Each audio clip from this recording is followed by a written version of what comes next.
საახალწლო ამბავი ანიმაციის ავტორი გიორგი თორდია. ჩრდილოეთ პოლუსზე სანტებს ზეიმი გაემართათ. რატომ? ახალი წლის მოახლოებას ზეიმობდნენ. ზოგი სანტა საერთოდ ვარჯიშით იკლავდა თავს. ვაი თუ თბილისსა ბავშვებს მსუქანი არ მოვეწონო. შემდეგ კი საჩუქრებით დახუნძლული ბავშვებთან შესახვედრად საქართველოსკენ გამოემართნენ. ყველა სხვადასხვა მიმართულებით წავიდა. როცა საჩუქრებით დახუნძლული ერთი მარხილი ცაში აფრინდა, სანტამ შეამჩნია, რომ თოკი წყდებოდა.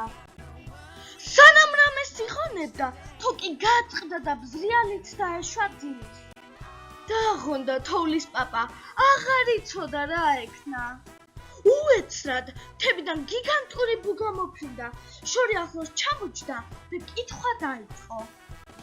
ეს თოვლის პაპამ შეამჩნია და დაუძახა.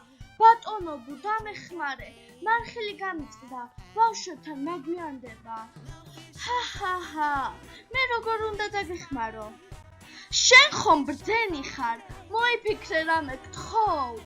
ბუმ, თოვლის პაპა საჩუქრებიანად ზურგზე მოისვა და ბავშვებისკენ გასწია. თოვლის პაპამ და ბუმ ყველა სახლს გადაუფრინეს და ყველა საჩუქრები დაარიგეს. ბოლოს კი ბავშვებმა მისი ამბავი რომ გაიგეს, ველოსიპედი აჩუქეს უამრავი საჩუქრებით, გაუსვეს ხორჯინი და ჟრიამოლით გააცილეს ლაპლანდიაში. სიკეთე გადამდებია, იცხოვრეთ სიკეთით, სიკეთისთვის.